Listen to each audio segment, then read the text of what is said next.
Thanks for listening to English Go Podcast. To listen without advertisements or to read episode transcripts, visit englishgo.co.uk for more information. Hi, Brooke here from Naked Beauty. When I tell you that Sunglass Hut is really my go-to to really kick off summer because they have such a good curated summer collection, perfectly aligned for finding every shade of you. Sunglass Hut really has shades at every price point, and they are so incredibly helpful there. They will take their time with you. They even tightened my glasses to make sure they didn't fall off my head. They gladly adjusted them for me. And if you need a prescription lens, they can add that into your sunglasses as well. Sunglass Hut really has it all, and again, a frame for every shade of you. Quality sleep is essential. That's why the Sleep Number Smart Bed is designed for your ever-evolving sleep needs. Need a bed that's firmer or softer on either side? Helps you sleep at a comfortable temperature? Sleep Number Smart Beds let you individualize your comfort so you sleep better together.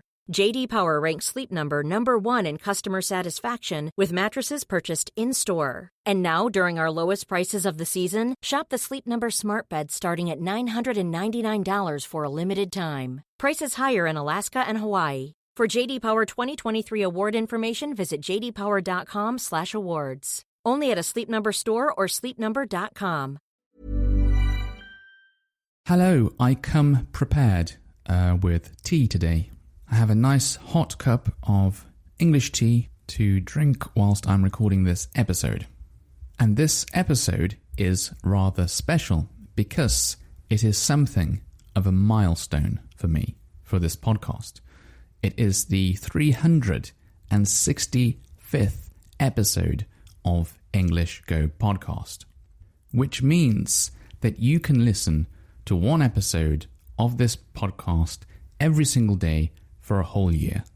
And that's really great because that gives you like a goal you can work towards, doesn't it? You can say, I want to listen to one episode of this podcast every day for a year. So that's just like 10 minutes a day for most of the episodes. There are times when it's been a bit longer, but just about 10 minutes a day for a whole year. And then you can look back at the year and you can see how much your English listening ability has improved by doing just this. And I am almost certain that it will improve, that your English will improve by listening just for 10 minutes every single day to this podcast. And the reason I can say this with confidence is because of how many people have written into me to say that they've been listening to this podcast and it has really been helping them with their English listening ability. I've even seen it work firsthand, so that means I have like personal experience of seeing this work. As some of you will know who are listening to this podcast, I created this podcast. The whole reason this podcast exists is that I wanted to be able to help my wife learn English. She's Japanese and she, like many people in Japan, or like everyone in Japan, learnt English at school, but couldn't speak any English at all. She knew some English words, she could make English sentences, she could listen to some English, but the real problem areas were like listening and speaking. And this is something that's true for many people, like their like reading ability, or their writing ability is like far ahead of their listening ability and their speaking ability. And the simple reason is because they've just spent a lot more time reading and a lot more time writing than they have, or typing, than they have listening or speaking. So, the more you practice something, the better you get at it. So therefore, if you want to become better at listening to English, you need to practice listening to English. That's the way I looked at it.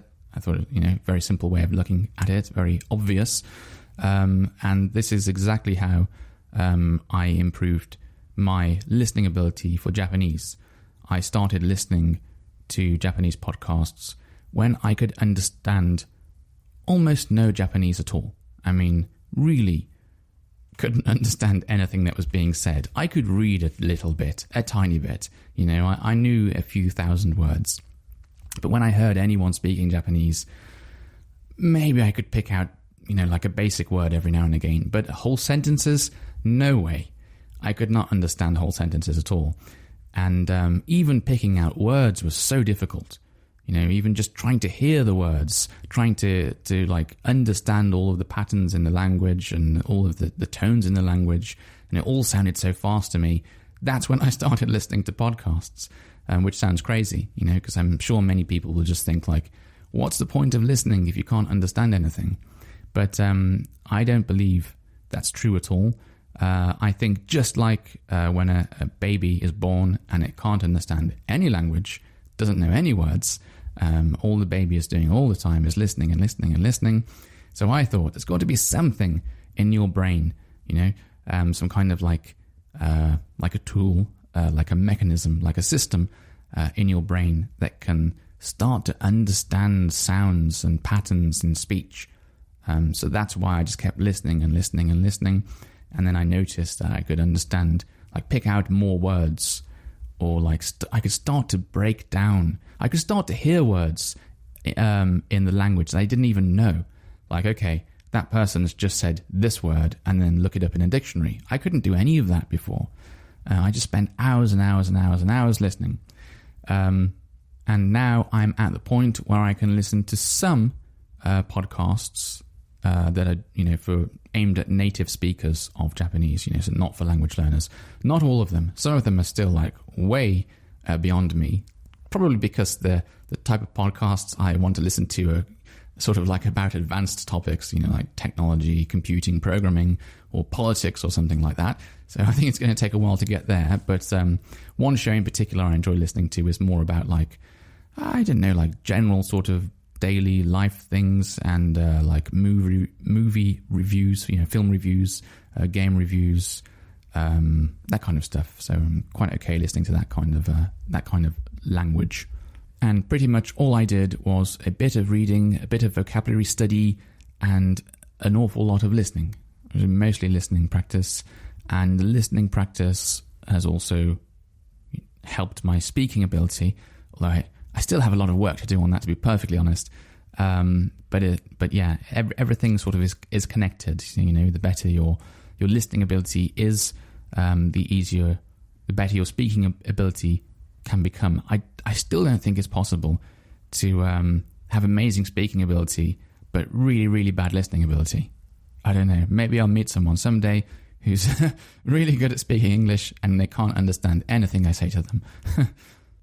But anyway, that's sort of, that's why this podcast exists. And like I said, I've got this first-hand experience. I've seen it work with my wife. I created this podcast for her.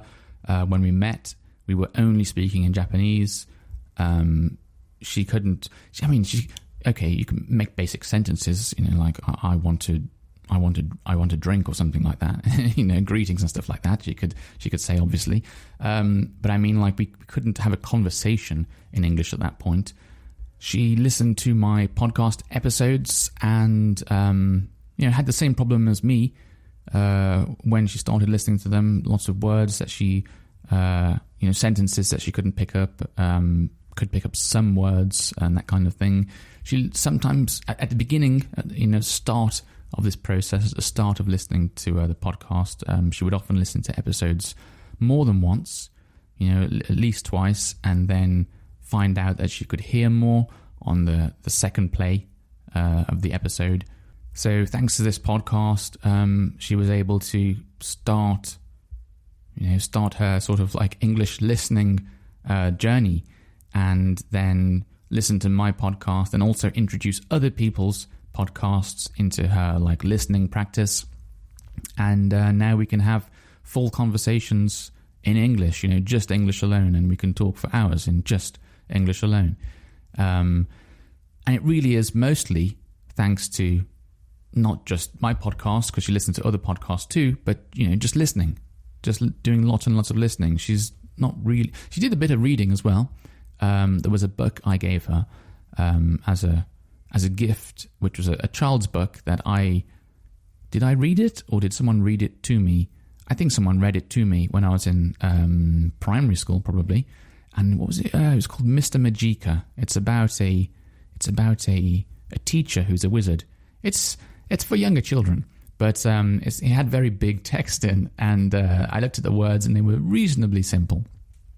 So she'd read that book many times over and made lots of notes on all the different words and was able to pick up loads of vocabulary by really like going through the book in detail. So I think that book, this podcast, and a couple of other podcasts, and that made all the difference to her.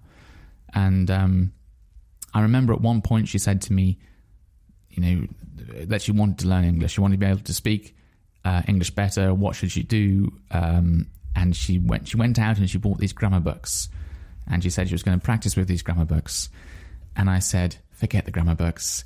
You've just sort of like wasted your money there. I said, like, if you really enjoy doing grammar, if it's fun for you, sure, do the grammar books. But I said, what you really need to do is just get used to listening to the language, and that's sort of that's how this podcast really came about. So she took my advice, didn't do the grammar books, didn't bother with them, and just started this like listening journey. And like I said, now we can have whole conversations in English. But what mostly tends to happen, and I find this quite interesting. What mostly tends to happen is that I'll speak in English because I'm lazy and it's easy, and she'll speak in Japanese because she's lazy and it's easy. There's nothing wrong with that. That's what your brain wants to do, isn't it? Your brain wants to take the easiest route to doing something, and in this case, communicating. Sometimes I'll put in some extra effort, and I will reply in Japanese. She'll do the same. But in the beginning, like I said, in the very beginning, it was just Japanese and Japanese. But then as her listening ability got better, she would speak more in English, and I would reply in Japanese, which sounds weird, doesn't it? You'd think I'd be replying in English, she'd be replying in Japanese, but it was the other way around. And I heard something rather interesting about I can't remember the name of it now, but there was a mission in space where some American astronauts were meeting up with some Russian astronauts, and obviously there's a language barrier there. So they were given instructions that when they were talking to each other, they had to learn each other's language to try and understand to be able to understand each other. When they were talking to each other, the American astronauts could only reply in Russian, and the Russian astronauts could only reply in English. And the reason was, if the American astronaut is replying in English, they can use all, there's thousands and thousands, there's over 10,000, over 20,000, maybe over 30,000, I don't know how many words they know, but all of those words, they could use any of those words when replying to the Russian astronaut. But if they speak in Russian, they don't know that many Russian words. Maybe they know a few thousand, I don't know, for example. So it would be a lot easier for them to communicate in that way. Even though it's sort of harder for them to say something in a different language, it was easier for both of them to be understood. There was less chance of one of them making mistakes by doing it that way, by using each other's language to reply in. And that's what me and my wife found. Initially, I would be replying in Japanese, and I felt it was easier to make myself understood, and she'd reply in English. But now that our language abilities have been getting, steadily better and better, we can switch it around now, and I can reply in English, and she can reply in Japanese. And because I know a lot more Japanese vocabulary, she knows a lot more English vocabulary, I can expand the amount of things I'm saying. I can expand the amount of words, the amount of vocabulary that I'm using when I talk to her, and vice versa. Vice versa just means, the opposite is true as well. So there you go. I just thought I'd talk about this because it is episode number 365. There's a whole year's worth of episodes for you to listen to if you're listening to one every day. And perhaps there are some new people joining this podcast. So I thought it would be a bit of a refresher, a bit of a way of explaining like how this podcast started, how I imagine people will be using this podcast and that kind of thing. Right, I will just finish by saying thank you to everyone who's listening to this podcast. Thank you to you. You're listening to this podcast right now. And thanks for everyone who's listened since the beginning. I know there are some people who have been listening from episode 1 all the way up until episode 365, this very episode. So thank you very much.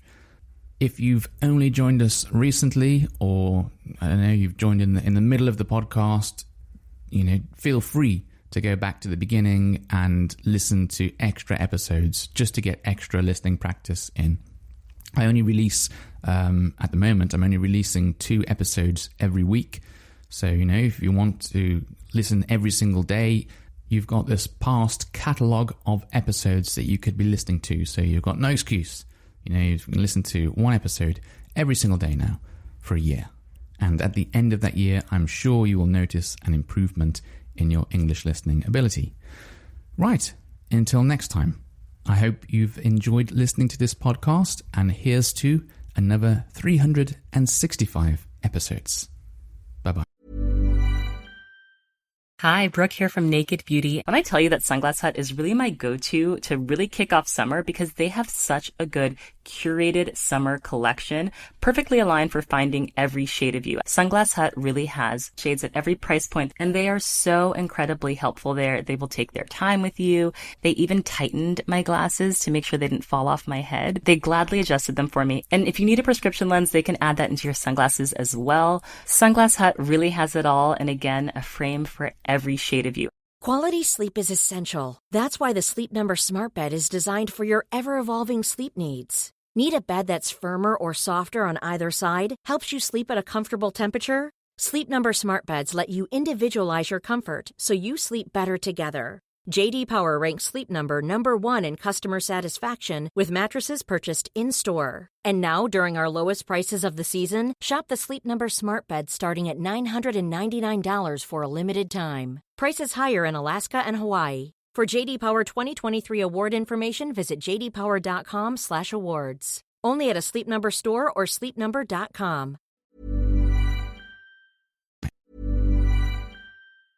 Hi, Brooke here from Naked Beauty. When I tell you that Sunglass Hut is really my go-to to really kick off summer because they have such a good curated summer collection, perfectly aligned for finding every shade of you. Sunglass Hut really has shades at every price point, and they are so incredibly helpful there. They will take their time with you. They even tightened my glasses to make sure they didn't fall off my head. They gladly adjusted them for me. And if you need a prescription lens, they can add that into your sunglasses as well. Sunglass Hut really has it all, and again, a frame for every shade of you.